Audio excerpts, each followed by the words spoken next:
5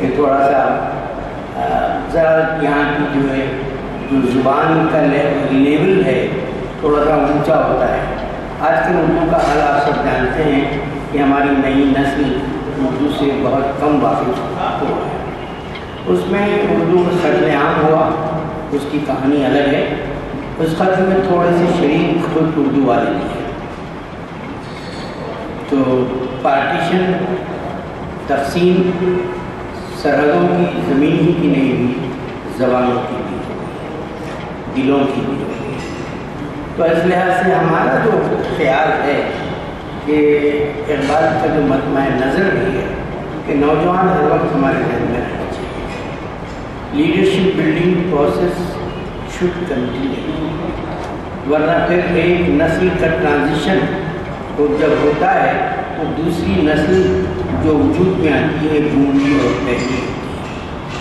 تو اس لیے موجودہ نسل کی ذمہ داری ہے کہ وہ اپنے میسیج کو آگے بڑھائے، چاہے وقت کے تیور کچھ ہو، لیکن آپ کو بہرحال اظہار کے جو بھی سانچے ان کے لیے زیادہ معنویت رکھتے ہیں کچھ کہنا چاہیے. تو میں اس نظم کو تھوڑا سا آپ کے سامنے پیش کر کے تھوڑا سا خلاصہ 4-5 منٹ 3-4 منٹ انگریزی میں بھی سوچ رہا ہوں کہ اگر آپ لوگ بھی اجازت. آسماں کا سفیر یہ نظم اقبال کی نظم ہے، اور اقبال نے جیسے میں نے نظم کے نیچے اقبال کا مصرع دیا ہے، دیگر دانہ راز آیت کے نہ آیت. اقبال کو بھی یہ احساس تھا کہ دیگر دانہ راز آئیں گے یا نہ آئیں گے، لیکن امکانات تو دنیا میں ہوتے آئیں گے، لیکن وقت کا فصل ہو سکتا ہے. ابھی بھی بہت بڑا فصل اقبال کا 1938 میں انتقال ہوا، اتنا بڑا فصل آپ دیکھتے ہیں. وہ پتھروں کے شہر کو نظر کا خواب دے گیا، وہ پتھروں کے شہر کو نظر کا خواب دے گیا، وہ ذہن و دل کو فکر کی نئی کتاب دے گیا. اس شعر میں ظاہر ہے پتھروں کا شہر علامت ہے ان لوگوں کی جو جامع زندگی گزارتے ہیں.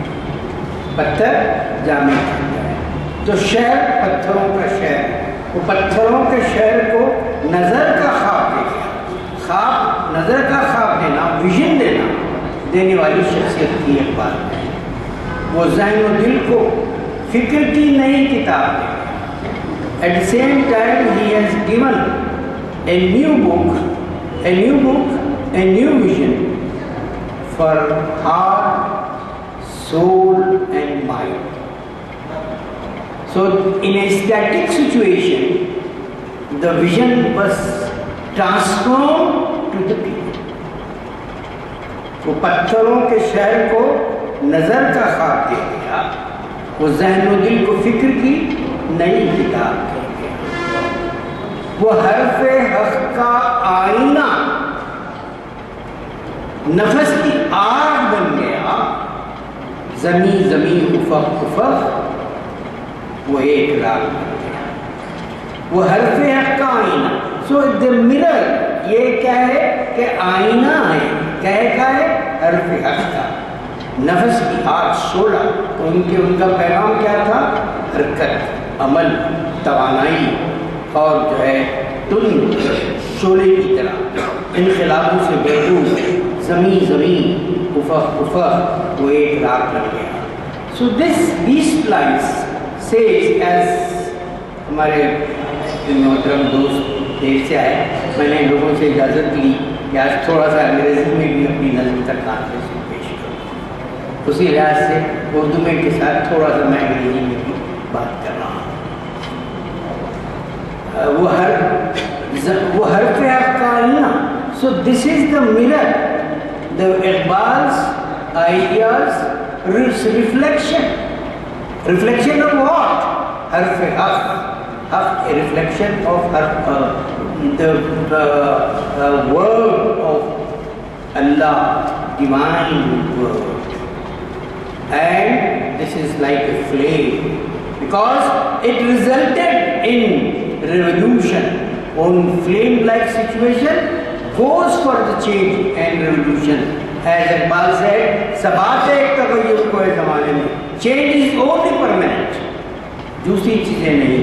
زمین زمین افق افق وہ ایک راگ بن گیا. So his song not only confined to this and other areas also.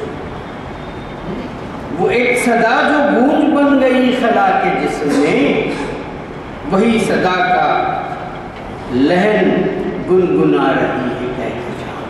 میں نے ابتدا میں کچھ پہلے کہا تھا کہ زمین زمین افق افق صرف شاعرانہ بات نہیں تھی، بلکہ نظام کالجی کے اسٹوڈنٹ شرما کیا تھا، راکیش شرما نے خلا میں جب مسز گاندھی نے پوچھا کہ زمین کیسے نظر آ رہی ہے تو اس نے کیا کہا، سارے جہاں سے اچھا. So this is the credit for the poet. No other poet gets this kind of credit. کسی اور کے سے میں نہیں آیا کہ خلا میں بھی ان کی آواز، حالانکہ خلا میں آواز نہیں گونجتی لیکن خلا سے جو آواز گونجی وہ جو ہے یہی تھی کہ سارے جہاں سے اچھا ہندوستان ہمارا. So these lines show that the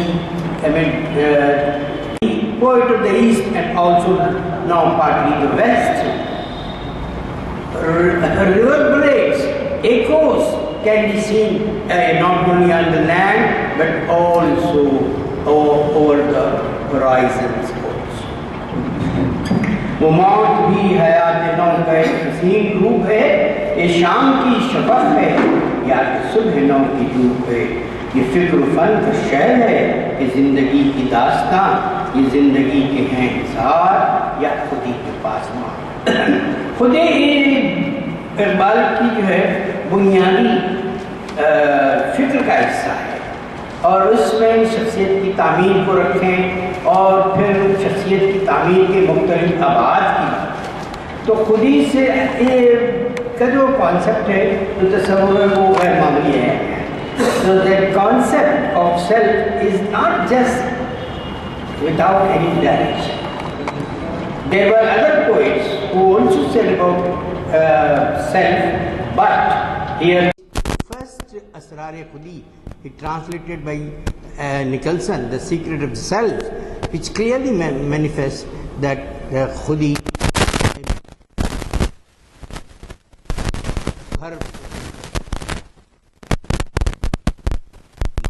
وہ جستجو کی راہ میں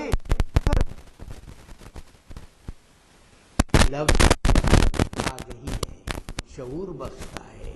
وہ ایک لفظ ہے،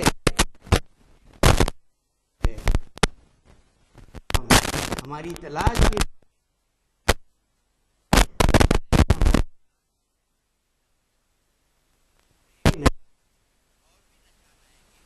کچھ نشان. So these poetry is poetry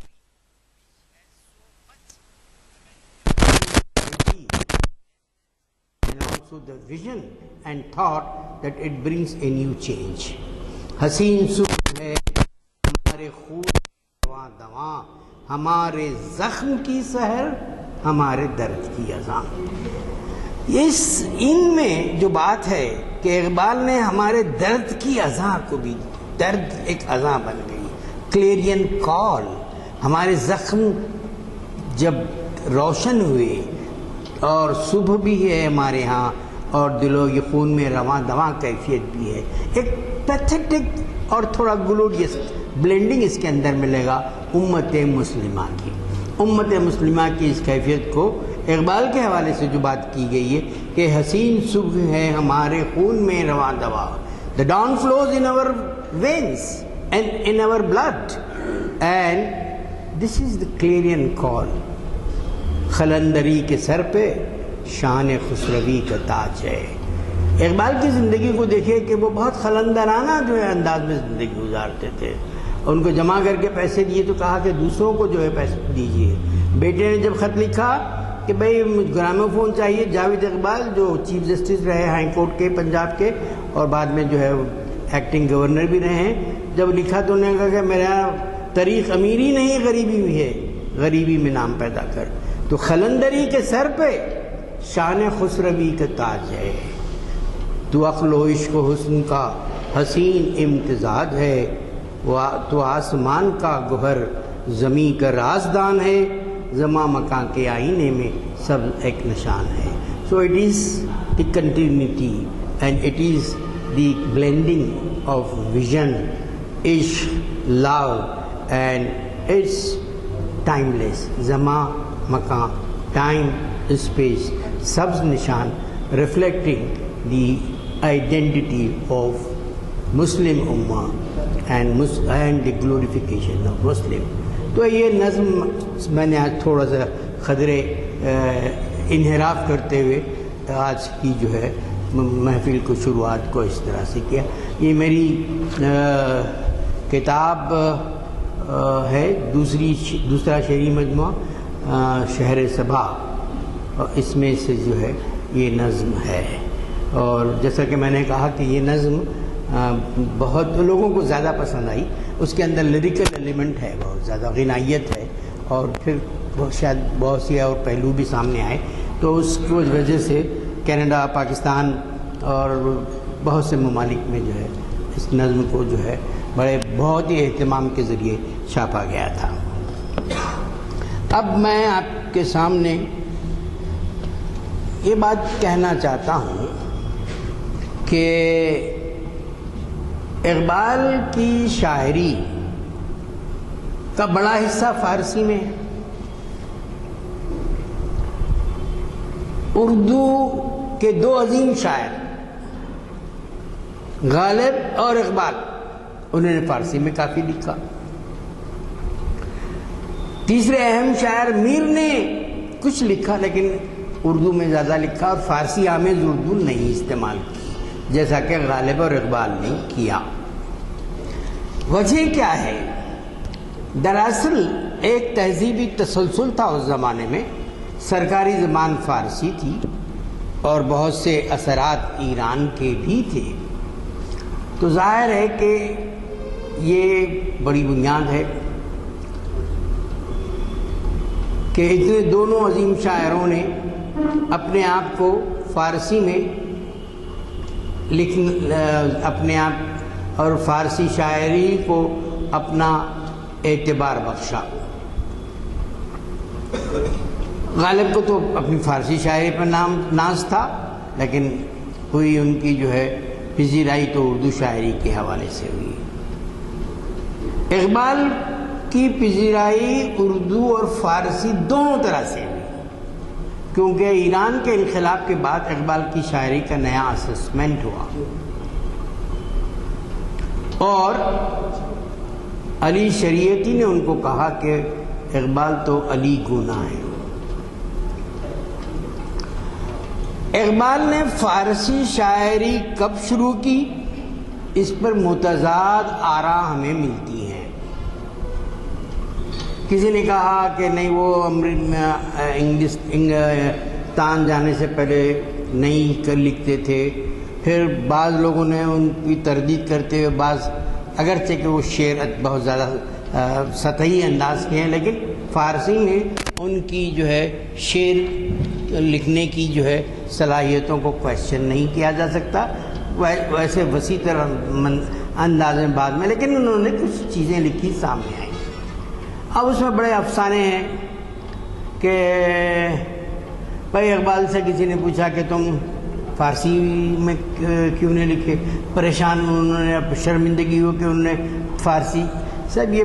لیکن حقیقت یہ تھی کہ ان کے جو ٹیچر تھے میر حسن، جس کو انہوں نے شمس العلماء کا خطاب دیا، جب کہا گیا کہ اس شخص کے پاس کوئی ڈگریز سرٹیفکیٹس نہیں ہیں تو انہوں نے کہا کہ سب سے بڑا سرٹیفکیٹ تو میں ہوں. جب اقبال کو سر کا خطاب دیا تو انہوں نے کہا کہ میں اس شرط پہ قبول کروں گا کہ ان کو شمس العلماء کا کسی اور کو جو ہے خیال نہ کیا جائے اس نام کے سے. تو انہوں نے کچھ مذاق ضرور پیدا کیا تھا لیکن اقبال بہت جینیس شخصیت تھے. اپنی خود اس ہلکے سے مذاق کو جو ان کو پیدا کیا گیا تھا، اپنے اسکول کے زمانے میں بے شمار اساتذہ سے فارسی سے وہ اپنے جو ہے ان سے اعانت لیتے تھے. ایک اور بات یہ ہے کہ ان کا جو PhD جو میونک یونیورسٹی سے کی انہوں نے، اس میں جو ہے دا میٹافزک ان پرشیا، ظاہر ہے کہ پرشین پوری جو ہے لٹریچر کو ان کو پڑھنا پڑا تھا، تو فارسی ان کے لیے اور جو ہے ناگزیر ہو گئی تھی. اور بہت اہم بات یہ ہے کہ مولانا روم کا غیر معمولی اثر ان کی شخصیت پر، بلکہ انہوں نے تو اپنے آپ کو فخر سے مرید ہندی کہا مولانا روم کا. اور جاوید نامہ میں ڈیوائن کامیڈی کے اندر ورجل جیسے گائیڈ بنتا ہے، جاوید نامے میں اور مختلف سیاروں کی جو ہے کو جب جاتے ہیں تو رومی ہی ان کے لیے ایک خضر کی طرح گائیڈ بنتے ہیں. بہت سے سوالات اٹھائے جاتے ہیں کیونکہ جاوید نامہ ان کا شاہکار تصور کیا جاتا ہے، اقبال کا شاہکار تصور کیا جاتا تھا. اور اقبال کو کچھ توقع بھی تھی کہ شاید انہیں اس سے نوبل پرائز ملے، لیکن اس سے پہلے میں نے روشنی ڈالی کہ نوبل پرائز کے کیا اپنے پس منظر ہوتا ہے، کیا ہے، تمام باتیں. پھر اب مزید اس میں میں جانا نہیں چاہتا. تو اقبال کے اندر جو پھر حمید الدین صاحب پروفیسر تھے، انہوں نے اقبال سے بڑی ڈرتے پوچھا کہ آپ کیوں جو ہے فارسی میں لکھتے ہیں؟ تو انہوں نے کہا، انگریزی میں انہوں نے جواب دیا کہ it occurs to me in Persian only, کہ میرے خیال پرشین میں زیادہ اچھی طرح ڈھلتے ہیں. تو یہ تہذیبی تناظر تھا، تہذیبی پس منظر تھا، اقبال کا اپنا پرسنل پرسیپشن تھا. لوگوں نے یہ سمجھا کہ اقبال جو ہے اپنے پیغام کو، اقبال نے بھی وضاحت کی، لوگ یہ سمجھ رہے ہیں کہ میں اپنا پیغام ہندوستان سے باہر کے لیے جو ہے لوگوں تک پہنچنے کے لیے فارسی میں کہہ رہا ہوں، حالانکہ میں نے اسرار خودی جو لکھی خالصتاً ہندوستان کے پس منظر کے لیے لکھی، لیکن جو ہے باہر اس کی پذیرائی ہوئی، غیر معمولی پذیرائی ہوئی. اقبال نے حوالے دیے کہ بے شمار امریکہ اور یورپ میں ریویوز آئے، کیونکہ اس کا ترجمہ نکلسن نے کیا تھا the secret of the self. The secret of the self پہ یہ تو UK کا پس منظر ہو گیا، انگلینڈ کا پس منظر ہو گیا. امریکہ میں بہت بڑے نقاد جو آرٹ اور تنقید کے، ہربرٹ ریڈ، انہوں نے لکھا کہ اسرار خودی انسان کے طاقتور امیج کو پیش کرتا ہے، جبکہ انگریزی شاعری بہت کمزور انداز میں بلیوں اور کتوں پہ لکھنا اپنا فخر سمجھنے لگی ہے. لائبریری آف کانگریس میں ان کا یہ پورا محفوظ بھی ہے، ہربرٹ ریڈ کی رائے. پاکستان کے اقبال ریویو میں بھی چھپی ہے اور دوسری باتیں جو ہے. تو اقبال نے اپنی فارسی شاعری میں، بلکہ پہلا مجموعہ کلام ان کا فارسی ہی میں چھپا، اسرار خودی. اسرار خودی میں انہوں نے اس حقیقت کو پیش کیا کہ آدمی کے اندر خودی کا استحکام ضروری ہے، نیابت الہی ضروری ہے، پھر جو ہے اپنے سیلف اویئرنیس خودی ضروری ہے، ورنہ مجہول شخصیتیں دنیا میں انقلاب نہیں لا سکتی.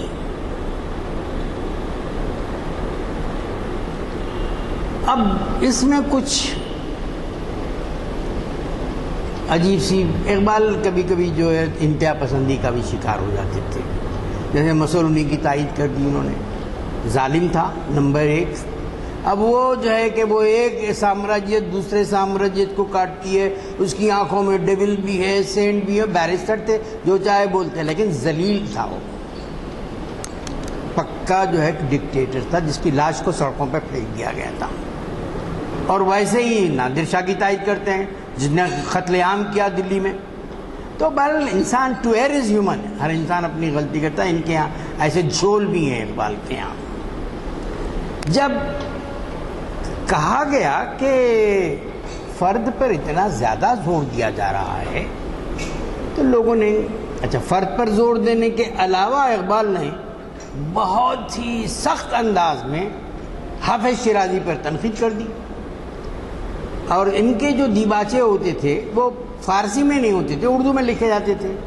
اب انہوں نے لکھا کہ وہ جو گوسفند ہیں، وہ جو مستی پیدا کر دیتی ہے، یہ تمام باتیں، اور حافظ کے چاہنے والوں کی بڑی تعداد، لسان الغیب، اور ان کے جو لوگ فال تک نکالتے تھے، خواجہ حسن نظامی، یہ پورے جو ہے، تو بعد میں انہوں نے وہ سیکنڈ ایڈیشن میں وہ حصہ نکال دیا، اور بعد میں عطیہ فیضی کے ساتھ خط میں انہوں نے وضاحت کی کہ میں نے ایک ادبی نصب العین کے طور پر حافظ پر تنقید کی، حالانکہ حافظ کی روح ایسا لگتا ہے کہ مجھ میں حلول کر گئی ہے، زبور عجم اور دوسری جو تخلیقات ہیں اس میں حافظ کا غیر معمولی اثر ہے۔ تو اس طرح سے جو ہے انہوں نے اسرار خودی کا جو ہے، لیکن جس طرح شکوے پہ جو ہے بے شمار جو اعتراضات ہوئے، جواب شکوہ لکھ کر انہوں نے بہت ہی ایک نیا جو ہے توازن بخشا، اسی طرح اسرار خودی کے بعد انہوں نے رموز بے خودی لکھا، یہ بھی فارسی کا کچھ فصل سے لکھا۔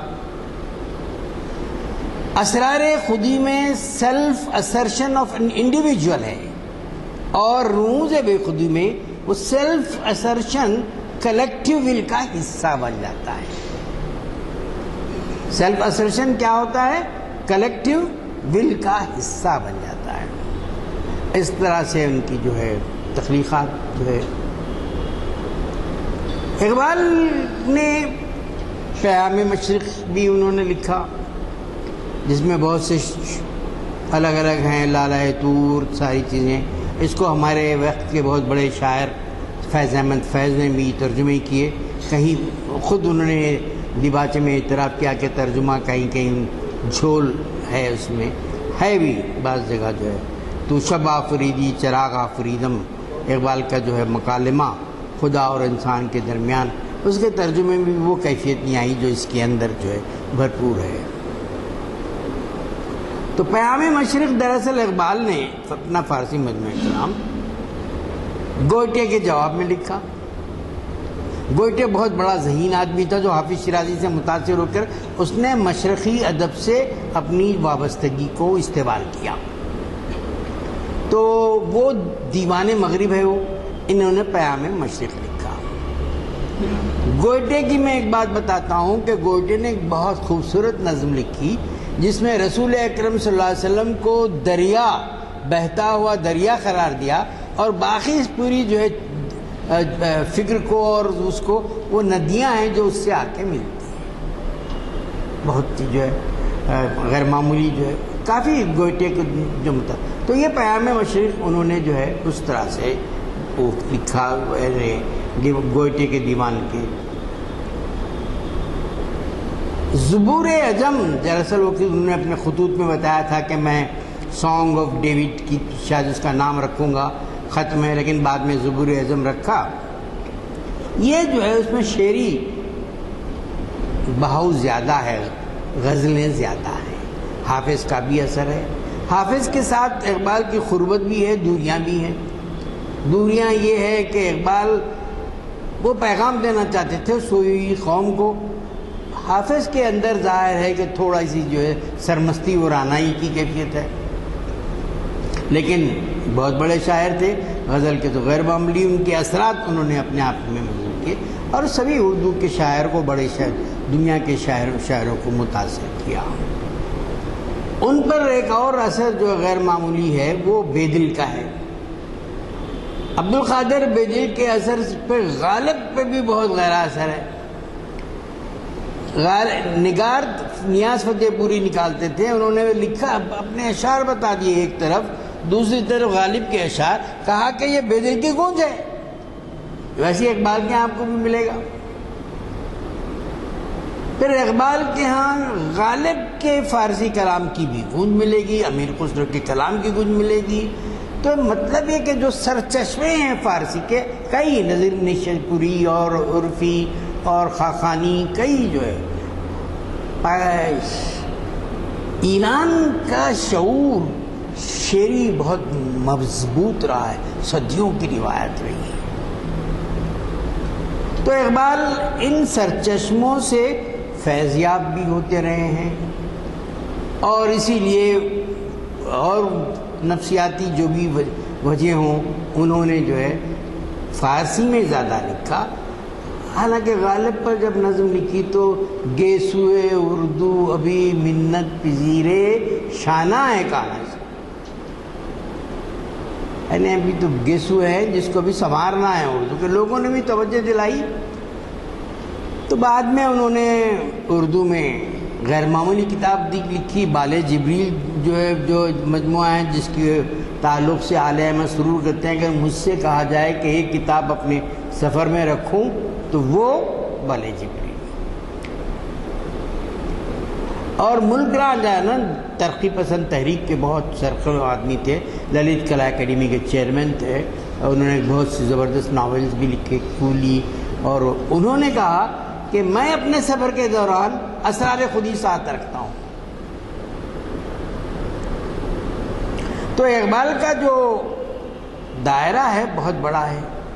اب اردو میں بہت بڑے تنقید نگار ڈاکٹر وزیر آغا نے کہا کہ اردو شاعری کی نظم کی جہد کو بدلنے میں اقبال کا ہاتھ ہے، اور غزل کو نیا روپ دینے میں بھی اقبال کا ہاتھ ہے.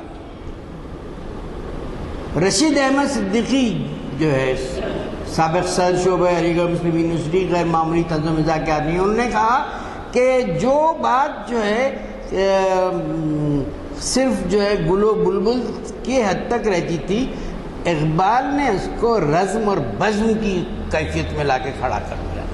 غزل اور نظم کے درمیان سرحدوں کو بھی توڑا، اور یہ غیر معمولی ان کا کارنامہ ہے. تو علامہ اقبال کی فارسی غزل پر ایک صاحب، یہ ڈائریکٹر بھی ہو گئے تھے بعد میں، منور صاحب، یہ پروفیسر منور، انہوں نے اقبال کی فارسی غزل پر، ان کے پر ہونے والے اثرات پر بہت سی ایک اچھی غیر معمولی کتاب لکھی، اور اس پہ دوسرے لوگوں نے بھی آرا دیتے ہوئے لکھا کہ ان کا کام اپنی جگہ ہے.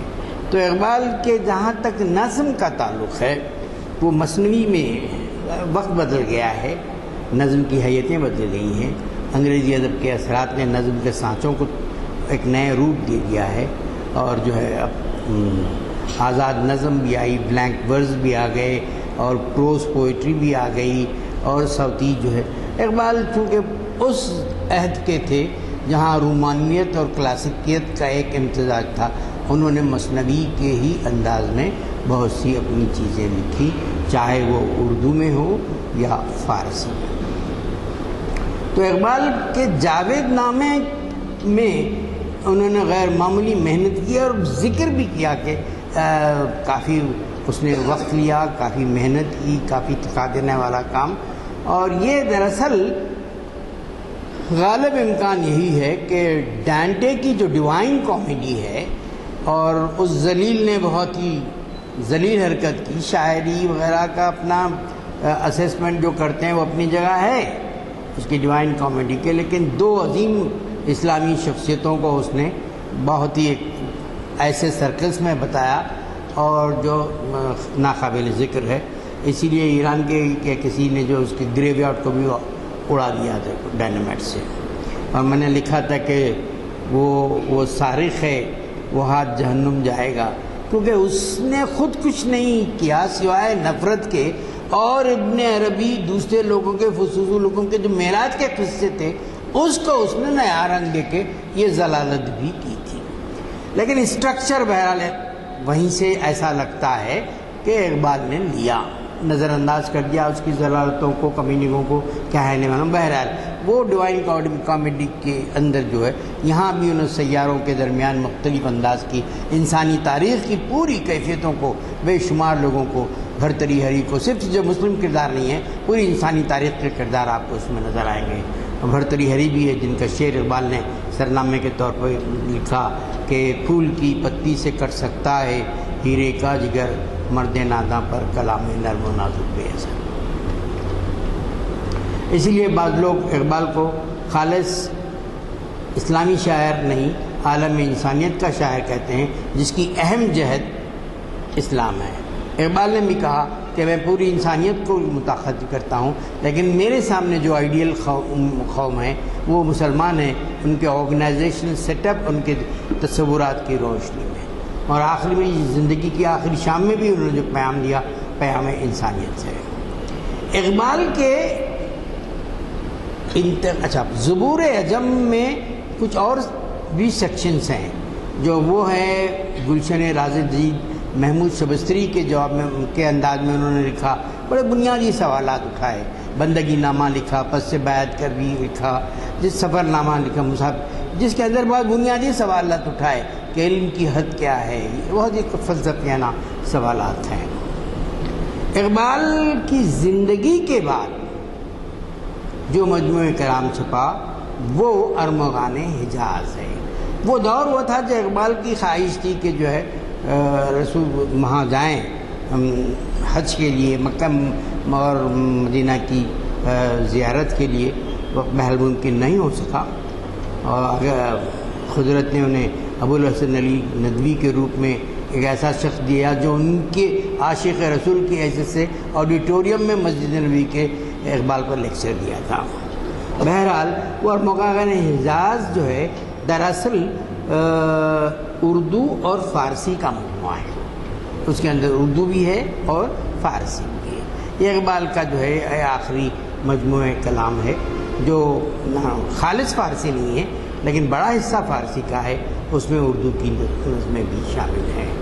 تو اقبال نے نظم میں، اقبال نے غزل میں، اقبال نے فکر کی جو ہے بہت بڑی بنیادوں کو، بلکہ کہتے ہیں کہ جس وقت انقلاب آیا ایران کا کہ علامہ کہیں کہیں علامہ خمینی کی تصویر بھی تھی اور ساتھ میں اقبال کی تصویر بھی تھی۔ کسی نے پوچھا یہ کس کی ہے، تو تم تو ہندوستانی ہو، اس شخص کو نہیں پہچانتے۔ میں نے کہا کہ بہت بڑی شخصیت علی شریعتی کی تھی، انہوں نے کہا کہ اقبال علی گنا حسینی درسگاہ میں تو درس ہوتے تھے اقبال کے جو ہے، جیسے یہاں ہوتے تھے رضی الدین ہمارے بہادر اعظم کے پاس بیگم محل میں، بڑی بڑی شخصیتیں آتی تھیں، اپنے یہاں تھیں۔ تو بہرحال تو اقبال کا چونکہ بڑا کلام فارسی میں ہے، اور اس لیے زیادہ تر ہم اردو کے حوالے سے اگرچہ کہ فارسی کو نظر انداز نہیں کیے، جیسا میں نے کہا کہ جاوید نامے پر بھی میرے لیکچرز ہوئے، پیام مشرق پر بھی ہوئے، زبور عجم پر بھی ہوئے، اسرار پہ بھی، رموز پہ بھی ہوئے، اور پھر گلشن راز جدید پہ بھی ہوئے۔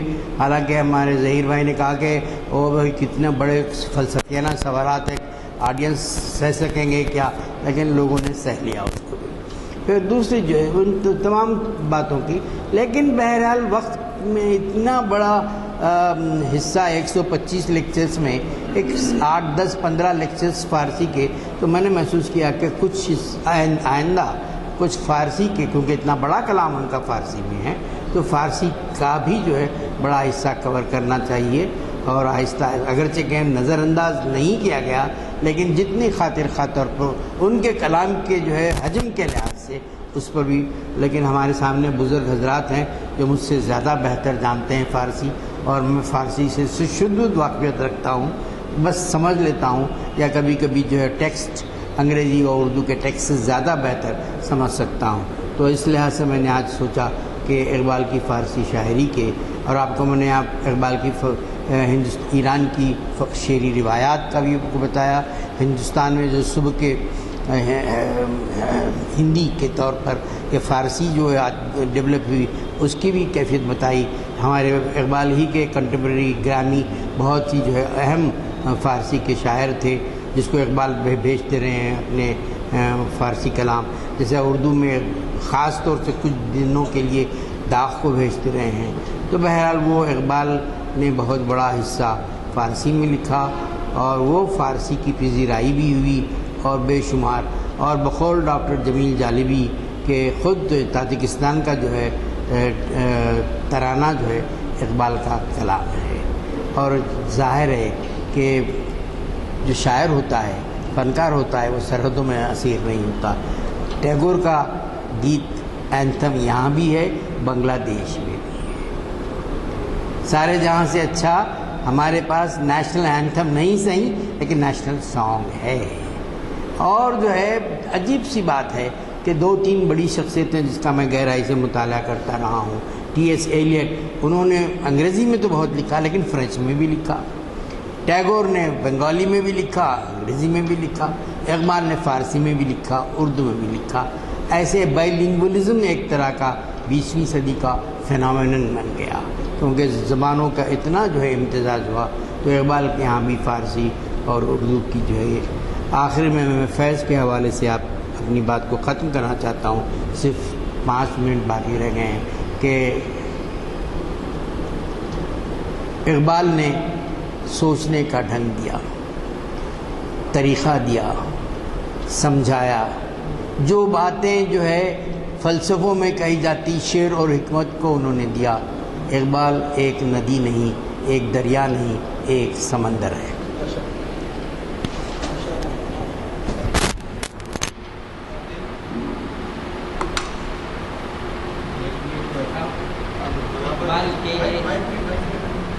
اقبال کے شامل تھے اور اقبال خود موجود تھے. تو یہ اسمبلی ہال جو اس وقت میونسپیلٹی کا وہ تھا، ہاں ٹاؤن ہال تھا، جی ہاں ٹاؤن ہال تھا، وہاں یہ جلسہ ہوا تھا. اس کے بعد لوگوں نے کہا کہ اگر آپ کو کچھ پوچھنا ہو اقبال سے، وہ جا کے سامنے پوچھیں. اب جو AIR کا دفتر ہے وہاں گورنمنٹ گیسٹ ہاؤس تھا، نظام سے ملنے والے لوگوں کو وہاں رکھا جاتا تھا، وہاں ٹھہراتے تھے کیونکہ ان کو کسی خرید تھا. That was the reason. تو اس سلسلے میں یہ جو صاحب لکھ رہے ہیں، حافظ غلام گیلانی صاحب کا بیان ہے یہ، جو اپنے چچا کے متعلق لکھ رہے ہیں. ان کے چچا اس وقت نظامیہ میں پڑھتے تھے اور وہ 10-15 سال کی عمر تھی. تو جب وہ تشریف لائے 2-3 سال پہلے حیدرآباد، تو ان سے یہ کہا گیا کہ آپ کیا اقبال سے ملے ہیں، اور ملے ہیں تو کچھ گفتگو وغیرہ. تو انہوں نے کہا کہ نہ صرف ملا ہوں بلکہ ان سے ہاتھ بھی ملایا ہوں، معانقہ بھی کیا ہوں. تو یہ واقعہ اسی سے متعلق ہے. اور یہ واقعہ اس طرح ہے کہ جب سوال کرنے کے لیے گئے تو یہ طالب علم بھی وہاں گیا، تو گیلانی صاحب کے چچا، تو انہوں نے پوچھا کہ آپ کا ایک شعر بہت بڑا ایک گڑبڑ مچایا ہوا ہے ہندوستان میں، مولوی حضرات بڑے اس پہ نالا ہیں. وہ شعر یہ ہے، خودی کو کر بلند اتنا کہ ہر تقدیر سے پہلے خدا بندے سے خود پوچھے بتا تیری رضا کیا ہے. تو یہ نارتھ انڈیا کے علماء نے تو اس کے اوپر آپ کو کفر کا فتویٰ تک دیا ہے کہ آپ اللہ تعالیٰ کے اس کی شانی کی رعایت میں بات کر رہے ہیں، یہ کیسا ہو سکتا ہے. اور یہاں اس کا دیکھیے ہمارے پاس کے بھی لوگ بول رہے ہیں. تو اقبال نے کہا سبحان اللہ، بہت اچھی بات تم نے پوچھی. اس کے اوپر اقبال نے ان سے یہ کہا کہ اس پر اقبال نے بہت خوب کا جملہ کہا. پہلے میرا شکریہ ادا کیا اور ارشاد فرمایا کہ اس طرح کی تنقید مجھ پر ہوئی ہے تو یہ زیادتی ہے. اس شعر میں نے عظمت بندگی اور اس کے عروج کا خاکہ کھینچا ہے اور عابد کو دعوت دی ہے کہ جتنا بلند معبود ہے. دیکھیے جملہ، عابد کو دعوت دی ہے کہ جتنا بلند معبود ہے اتنی بلند تیری عبادت بھی ہو اور عبادت بھی عظیم ہو. یہ شعر واقعہ ہے حضرت ابراہیم علیہ السلام کے نارے نمرود میں پھینکے جانے سے متعلق ہے، جہاں اللہ تعالیٰ فرماتا ہے کہ آپ کی مرضی طلب فرماتا ہے. اس پر حضرت ابراہیم علیہ السلام کا یہ فرمانا کہ مرضی مولا ہم اولاس، اللہ کی مرضی وہ اونچی مرضی ہے. یا الہ العالمین، تیری مرضی میرے لیے مقدم ہے. جبریل نے فرمایا میرا مالک جو بھی، جبریل سے فرمایا میرا مالک جو بھی چاہتا ہے وہ وہی کرے، وہی میری آرزو ہے، یہی میری معراج ہے. بندگی کے اس عروج پر اللہ جل شانہ کا حکم ہوتا ہے کہ اے آگ تو ابراہیم کے لیے ٹھنڈی ہو جا سلامتی کے ساتھ. کلام پاک کی آیات بڑی خاص ہے، آگ ٹھنڈی ہو سلامتی کے ساتھ. یہ لفظ بڑا خاص ہے جہاں اللہ تعالیٰ نے استعمال فرمایا. اور یہ اس کے بعد وہ نہ صرف بولے کہ ماشاءاللہ، انہوں نے کہا کہ آپ نے بہت اچھا کہا، تو وہ نہ صرف ان کو بلائے، ان سے علامہ اقبال بغل گیر بھی ہوئے اس لڑکے سے. آپ کے لیے آپ بولے تھے تو میں شکریہ بہت بہت. دعا کر دیجیے. آئیے. انک انت التواب الرحیم. صلی اللہ تعالی علی خیر خلقہ محمد وعلی آلہ وصحبہ اجمعین برحمتک یا ارحم الراحمین.